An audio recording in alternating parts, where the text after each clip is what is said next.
Et votre invité aujourd'hui en direct sur Boursorama, c'est Dominique Marcel. Bonjour. Bonjour. Président de la Compagnie des Alpes, un leader mondial en matière d'exploitation de domaines skiables, notamment en France. 11 domaines skiables, on va tous les citer, mais Méribel, Tignes, Val d'Isère, les Deux Alpes, j'en oublie, les Arcs, les Ménuires, Serre-Chevalier. Quels sont ceux où vous n'êtes pas présent et que vous rêveriez de gérer? Écoutez, je crois qu'on est présent sur un nombre déjà suffisant de très beaux domaines skiables en France. Il y a d'autres domaines qui sont gérés par d'autres. Courchevel, c'est le département de Savoie qui gère Courchevel, l'Alpe d'Huez. Il n'y en a pas un qui vous fait rêver comme ça, oui, on aimerait bien. Ça pourrait nous faire rêver, mais franchement, on a déjà beaucoup à faire dans nos domaines, les domaines que nous gérons. Bon, la neige est arrivée tardivement. Vous le savez, cette année notamment dans les Alpes. Comment ça se présente aujourd'hui, la saison d'hiver? Parce qu'on est quasiment à la fin de la saison, le gros est derrière, puis la neige est arrivée en abondance, mais tardivement. Alors on n'est pas tout à fait à la fin de la saison, je vais vous dire pourquoi, parce qu'on a encore le ski de printemps, et le ski de printemps s'annonce bien, nous avons de bonnes réservations, comme vous l'avez souligné. On a fait les 2 tiers de la saison. Oui, exactement, largement, oui, vous avez parfaitement... on a fait les 2 tiers, on a eu des vacances de Noël, comme vous le savez, très difficiles, avec peu de neige. Nous avons plutôt mieux résisté, nous, parce que nos stations sont en très haute altitude, sont très bien équipées, et donc nous résistons plutôt mieux que la moyenne, ce qui est normal compte tenu de la qualité de nos sites. Et nous avons fait bonnes... Je ne peux pas vous donner de chiffres puisque je vais publier mon chiffre d'affaires dans quelques semaines. Bon. Et donc c'est pas à vous la tendance est que nous avons bien résisté et que nous avons fait des vacances d'hiver, donc les vacances de février, début mars, qui ont été bonnes, voire très bonnes. Donc croissance, il y aura de la croissance. Il y aura de la croissance. Nous sommes aujourd'hui en croissance, ce qui est une vraiment belle performance dans le contexte que vous avez souligné, les vacances de Noël et la neige qui est arrivée tardivement. On a été très heureux d'avoir beaucoup de neige la semaine dernière et surtout cette semaine, ce qui augure bien du ski de printemps. Et le ski de printemps aujourd'hui, c'est un élément important de notre activité qui avait été moindre, qui s'était réduit, qui s'est relancé, notamment grâce à la modification. Vous savez qu'on a mené une bataille sur le calendrier scolaire qui n'était pas favorable de Pâques, qui n'était pas favorable. Pour avancer un peu les vacances de Pâques. Nous l'avons avancé et en plus cette année, Paris tombe au début en zone 1. Donc nous sommes optimistes et comme il y a de la neige... Et les réservations? Et les réservations sont bonnes. Les réservations sont bonnes, elles sont en croissance et elles sont bonnes. Donc nous pensons, toutes choses égales par ailleurs, mais que nous ferons une bonne fin de saison. Bon, un mot des forfaits de ski, parce que souvent on peste au moment d'aller le payer. Les stations des Alpes, c'est à peu près 50 € par jour. Si on a une famille qu'on a pendant une semaine, c'est un joli billet. On dit c'est cher, etc., 50 € par jour. Mais quand on se compare souvent par rapport aux stations à l'étranger, c'est ce qu'on m'a raconté quand j'ai croisé des Américains ou des Suisses. Absolument. On est beaucoup moins cher en fait. Absolument. Quand on se regarde, d'abord on n'est pas... Quand on se compare, on se rassure. Exactement. Mais quand vous dites 50 €, c'est vraiment parce que 50 € sur 6 jours, ça ferait... par jour. Oui, mais sur 6 jours, ça ferait 300 € par semaine. Nos forfaits 6 jours sont moindres. Même les forfaits, vraiment les plus grands domaines, les plus complets, sont en dessous de ce chiffre. Mais vous avez raison, et certains sont nettement en dessous, autour de 180 ou 200. Mais vous avez raison, par personne. Vous avez raison de souligner que même par rapport à l'Europe, je ne parle pas par rapport à l'Amérique du Nord, parce qu'alors là, la différence nous est très très favorable. Mais nous sommes à moins 10%. Par rapport à l'Autriche, moins 10, moins 11. Nous sommes à moins 17%, je pense, par rapport à la Suisse. Enfin, c'est quelque chose comme ça. Et nous sommes nettement moindres par rapport à l'Amérique du Nord. Bon, un mot des relais de croissance. Est-ce qu'il faut comprendre, parce qu'on va parler du cap vers l'international, à l'international que vous souhaitez, que vous défendez ardemment, les relais de croissance, ils ne sont plus en France aujourd'hui ? Les relais de croissance, je ne dirais pas qu'ils ne sont plus en France. Nous avons un marché mature, vous avez raison, parce que vieillissement de la population, évolution des comportements de nos clients. En même temps, au fond, on a en gros 8% de skieurs réguliers.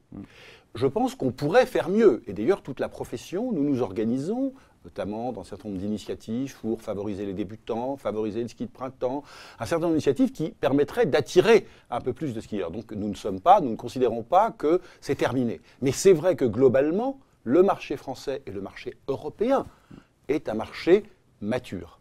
Et que si nous voulons aller chercher de la croissance supplémentaire, il faut aller ailleurs, dans certains pays d'Europe aussi. Lesquels ? Mais dans des pays d'Europe, pays d'Europe de l'Est, la Russie, On peut aussi se développer et reprendre des stations dans des pays voisins. C'est-à-dire que la consolidation, elle se passe aussi en Europe. Parce que vous êtes sorti de Courmayeur en Italie. On est passé de Courmayeur et nous sommes sortis de Saas-Fee en Suisse et de Verbier. Parce que nous étions dans des partenariats, nous n'étions pas actionnaires majoritaires. Nous souhaitons, notamment en Europe, être l'opérateur. Vous pourriez revenir dans ces stations ? On pourrait revenir dans des stations dans ces pays, en effet. Donc l'Europe, nous ne disons pas que nous n'irons plus en Europe, loin de là. Mais c'est vrai que les marchés émergents sont quand même les marchés où la croissance est la plus forte, et c'est très banal ce que je dis, il n'y a pas une entreprise aujourd'hui qui peut s'en désintéresser, et notamment les marchés asiatiques, la Chine, peut-être demain l'Inde, mais la Chine. Et la Chine, vous savez bien pourquoi. Alors justement, parce que c'est une priorité pour le gouvernement chinois qui nous parle de 300 millions de skieurs à horizon 2025. Il y a des places à prendre en Chine. Il y a déjà des acteurs qui sont présents, mais pas français pour le coup. Les Américains sont présents, les Autrichiens sont présents. Vous avez raison, nous étions, et nous sommes encore, mais nous sommes en train de le rattraper, nous sommes en retard par rapport aux Américains et aux Autrichiens. Vous faites du conseil sur place pour oui, l'instant. Oui, nous faisons du conseil, comme eux. Eux aussi font du conseil, nous faisons du conseil. Nous étions, peut-être l'avez-vous su, il y a 15 jours, dans le cadre d'une délégation. On va en reparler, voilà. Nous étions à Taïwu, station où nous faisons du conseil, de l'assistance à management. Dans le nord de la Chine, c'est dans le nord de la Chine. Silk Road, voilà, absolument. Taïwu qui est probablement dans la zone, qui sera certainement même dans la zone des sites olympiques et qui y participera très probablement. Sites olympiques, c'est quand? C'est 2022 2022. Alors les 300 millions, moi je vais vous dire, je pense que c'est beaucoup, 300 millions de skieurs. On n'en demande d'ailleurs pas tant. Il y aurait 25 millions, voire peut-être 50 millions de skieurs dans les 5 ou 6 ans en Chine, ce serait déjà beaucoup. Et si on peut en capter quelques-uns, et ça se fera progressivement. Parce qu'ils vont créer des stations. En fait, ils ont pour bien entendu de créer, je crois, 20 ou 30 stations bien sûr, qui soient au standard, en fait, au standard européen. L'idée, c'est de participer d'abord en conseillant, puis en devenant opérateur avec d'autres partenaires, dans des stations qui seront la première étape pour apprendre, s'habituer au ski. Parce qu'il faut que les Chinois commencent à faire du ski. Il y a déjà quand même 10, 12, un peu plus millions de journées skieurs, ce qui n'est pas nul. C'est pas forcément comparable, la journée skieur, par rapport à nous, qui en avons plus de 50 millions. Mais c'est déjà pas rien. Donc ça, c'est le premier apprentissage. Opérer là-bas pour permettre aux skieurs chinois, à la population chinoise de s'habituer. Il y a quand même vraiment une marge très importante, parce que vous avez toute la population, vous avez 100 ou 150 millions de gens qui sont des classes qui commencent à avoir des revenus, des groupes sociaux qui ont des revenus moyens élevés et qui peuvent être le potentiel de croissance. Et puis de l'autre côté, nous avons les parcs du loisir et de la glisse, c'est-à-dire la nouvelle génération de Stodome, qui commence. Vous connaissez celui de Dubaï, qui était un peu emblématique. Fameux, on fait maintenant des en plein désert, on peut skier, c'est ça? Exactement. Mais là, très bon pour la planète, ça, quand même. Non, je suis d'accord, mais là, on ne sera pas en plein désert. Et l'idée, c'est plutôt d'avoir un parc de loisirs assez complet, des sports de glisse, de neige, avec un certain nombre d'attractions, de l'apprentissage, des cours de ski. On pourra apprendre à faire du ski. Et donc, ces deux véhicules, nous devons, nous, y être présents, puisque c'est les deux véhicules qui vont permettre à la population chinoise, demain, de skier et de venir ensuite, progressivement, dans nos stations, car nos stations ne sont pas comparables. Les stations chinoises ne sont pas comparables aux stations de Tarentaise, ou aux meilleures stations des Alpes. Loin s'en faut encore, et pour longtemps. Donc l'idée, c'est bien cela, c'est d'abord d'opérer, de conseiller, d'opérer, d'être là-bas, et ensuite, de faire du business, et meilleur moyen d'attirer les clientèles pour qu'ils viennent chez nous, dans un second temps. Exactement. Devenir un leader mondial, c'est des loisirs, c'est votre ambition. Vous avez reconnu, il y a cela quelques semaines, que ça passait par des acquisitions en Europe et aussi dans le monde. Tout à l'heure. Exactement. Et vous avez dit, on est en recherche active. C'était en recherche active. Là, encore une fois, est-ce que vos cibles sont bien identifiées? Est-ce que les négociations sont en cours? Nous avons des cibles. Est-ce qu'il va se passer quelque chose en 2017? J'espère, je le crois. Mais c'est bien avancé. Dans quel pays? Nous discutons, nous avons un certain nombre de cibles, y compris en Europe. Nous avons des projets, notamment, ça c'est pas de l'acquisition, mais on a un projet de ski dome en Chine, qui est bien magnifié. Nous avons un certain nombre, oui, mais qui n'est pas encore finalisé. Nous avons des projets d'extension aussi sur d'autres stations de contrat qui pourraient être suivies et qui vont peut-être être suivies par de l'investissement. Mais sur les acquisitions, notamment sur les acquisitions d'envergure, aujourd'hui c'est plutôt en Europe. Dans le domaine SCAP, c'est plutôt en Europe. Je ne peux pas vous dire, bien évidemment, quelle station nous regardons, mais nous discutons avec c'est avancé, c'est avancé. Nous sommes en discussion. D'accord. Et donc on peut attendre une acquisition en 2017. Ça pourrait se faire, mais je ne peux pas vous dire si ça se fera. Voilà. Mais c'est extrêmement important. Je voudrais rebondir sur ce que vous dites sur la consolidation. Il y a un mouvement de consolidation, notamment dans l'industrie du ski aujourd'hui. Nous avons des groupes, notamment des groupes d'Amérique du Nord, qui sont puissants, qui sont dynamiques, qui procèdent à des acquisitions au Canada, qui s'étendent en Australie, et qui ne font pas mystère qu'ils vont venir en Europe. Ces groupes, ils sont dotés de moyens importants. Ils peuvent procéder à des acquisitions avec des niveaux de prix très élevés, plusieurs centaines de millions. Aujourd'hui, ce que je souhaite, et c'est pour ça que je souhaite que des partenaires rentrent à mon capital... C'est faire vos emplettes avant qu'ils arrivent. Exactement, en tout cas en parallèle, parce que je pense que nous sommes le leader mondial. Si nous ne faisons rien, si nous tardons, et c'est vrai que moi je souhaiterais que ça aille un peu plus vite, je ne l'ai jamais caché, mais si nous tardons dans la modification, de l'évolution de notre actionnariat, eh bien nous pourrons peut-être un jour, ce n'est pas évidemment sûr, mais je ne veux pas qu'on perde notre statut de leader mondial. Et en tardant trop, on augmente la probabilité un jour peut-être de ne plus être le leader mondial. Et ça, je ne le veux pas. Alors en sous-marin, enfin de manière implicite, vous évoquez donc le tour de table qui est en discussion maintenant depuis un petit moment. Ça fait plus d'1 an que les discussions ont commencé. Vous avez raison de le souligner. Avec ça va trop lentement pour vous. Hein. C'est le chinois, un petit peu. Le chinois Fosun, qui est un conglomérat qui appartient à un milliardaire chinois qui est propriétaire notamment du Club Med. Elles ont commencé ces discussions en 2016.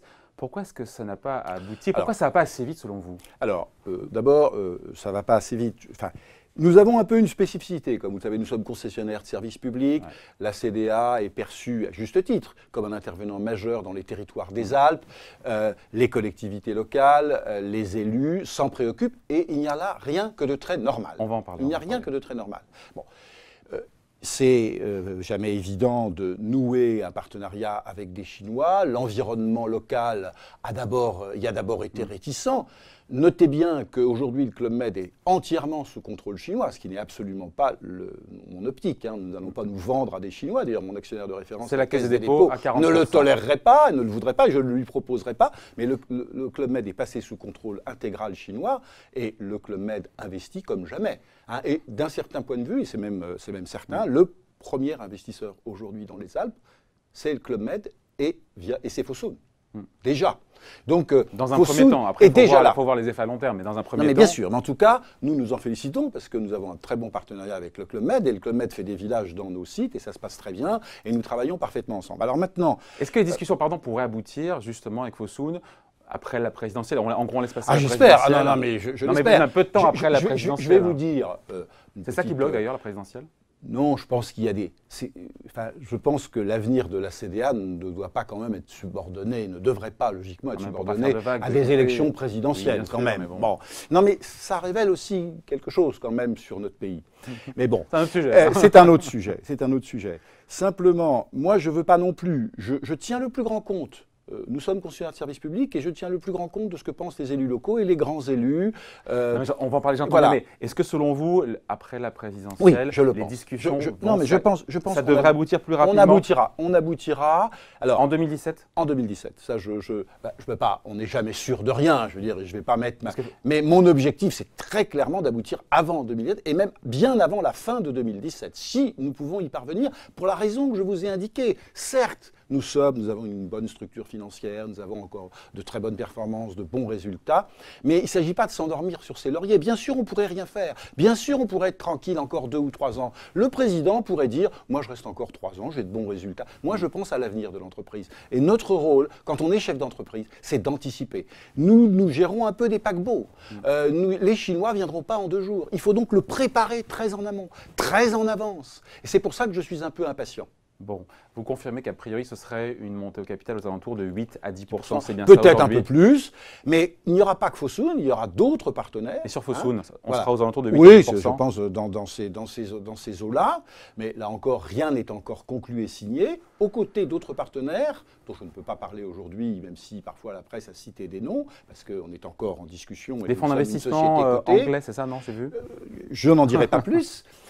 Mais nous discutons avec ces partenaires et l'idée, au fond, c'est d'avoir dans mon entreprise, dans l'entreprise que je dirige, au fond, le meilleur des 2 mondes. C'est-à-dire la Caisse des dépôts, investisseurs puissants, de long terme, qui nous donne la sécurité, la fiabilité financière, nous aide à nous développer, ancrée dans le territoire, nous c'est très important, elle nous aide, on fait beaucoup d'initiatives avec la Caisse des dépôts, elle investit dans l'hébergement à nos côtés, nous avons beaucoup de choses. Donc la Caisse des dépôts, c'est très important qu'elle reste un actionnaire de référence dans les proportions que vous avez indiquées. Et à côté de ça, c'est un monde plus dynamique en termes de dynamisme entrepreneurial. Pour vous ouvrir les portes du marché chinois. Exactement. Ça, nous permettre d'accélérer, pas uniquement la Chine, l'Europe, pas uniquement les acquisitions. Mais Fosun, c'est pour un... Pas uniquement. C'est pour aller en Chine, non? C'est pour aller en Chine, mais pas uniquement. Fosun, n'oubliez pas, est un grand intervenant dans le digital, dans le tour operating, dans l'hébergement. Métiers connexes dont nous avons besoin pour nous développer dans nos deux métiers. Vous avez besoin d'un partenaire financier, finalement aussi, indirectement? D'un partenaire qui nous aiderait, financier, mais qui nous aiderait aussi à ouvrir des portes, implanté dans le monde entier, qui lui va être très bien placé pour nous fournir des cibles, qui aura une crédibilité à engager des discussions à nos côtés et qui nous aidera à engager des discussions pour justement bien nous positionner sur nos acquisitions.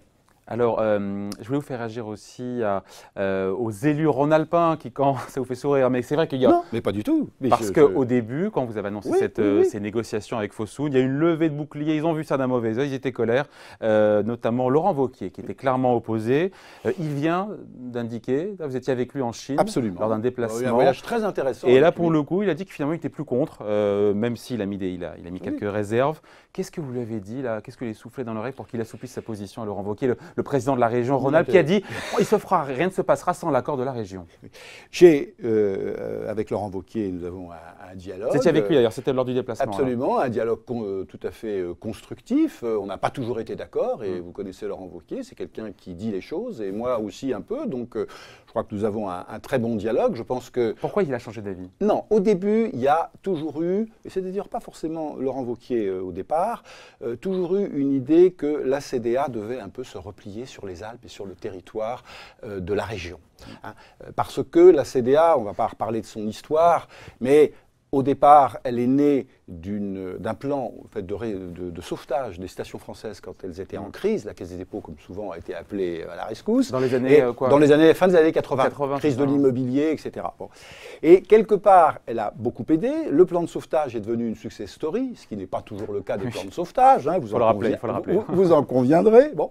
Et quelque part, il y a toujours eu, ce que je peux comprendre, une espèce de regret d'avoir un peu perdu cet outil majeur et formidable qu'est la Compagnie des Alpes. Donc chaque fois que la Compagnie des Alpes veut aller ailleurs, il y a une espèce de crainte qu'on va investir ailleurs et qu'on va oublier les Alpes. Vous avez bien vu ce que nous voulons faire, c'est investir à l'étranger, pas contre les Alpes, pour attirer des clients dans les Alpes. Et c'est ça que vous l'avez dit, c'est ça que vous l'avez dit pour le convaincre. On le lui a expliqué et surtout il a vu, je n'ai pas besoin de lui dire, Laurent Wauquiez, il a vu ce que représentait le potentiel chinois, il a parfaitement compris tout cela. Alors maintenant, nous continuons de discuter avec lui. Leur crainte, c'était le désinvestissement. Mais bien sûr, c'est ce que je vous disais, il n'en est absolument pas question. Je veux dire, et d'ailleurs, vous savez, on a un cahier des charges de notre opération dès le départ. Le cahier des charges pour trouver les investisseurs, c'était de dire, la Caisse des dépôts reste un actionnaire de référence avec des droits de gouvernance de toute façon très importants dans la société. 2, nous gardons nos deux métiers, parce qu'on n'en a pas trop parlé, mais le fait de gérer des parcs de loisirs aujourd'hui nous donne une double compétence. On a deux métiers qui aujourd'hui sont assez complémentaires. Il faut plus de fun et d'entertainment sur les pistes. Il faut animer les pistes. Enfin, il faut faire tout ce que... Il faut travailler sur l'attractivité globale et pas uniquement sur le ski proprement dit. Donc ce métier-là nous apporte. Et inversement, quand je vous parlais des snowdomes, de la nouvelle génération, ce sont des parcs de loisirs. Donc ça nous donne, à l'étranger notamment, un vrai avantage comparatif aujourd'hui. Ça, c'est le deuxième élément. Et le troisième élément, c'est l'accélération des investissements. Nous avons décidé, depuis déjà quelques années, d'accélérer nos investissements dans nos deux métiers. Donc c'est l'inverse des craintes des élus. Jamais les investissements n'ont été aussi élevés dans les Alpes depuis que j'ai pris mes fonctions. Donc les craintes sont infondées. En même temps, quand Laurent Mais je comprends qu'il y ait des discussions. Quand Laurent Wauquiez, président de la région Rhône-Alpes, dit « rien ne se fera sans l'accord de la région », il a vraiment son mot. Il pourrait bloquer la montée au capital de Fosun où on est dans le ministère de la Parole.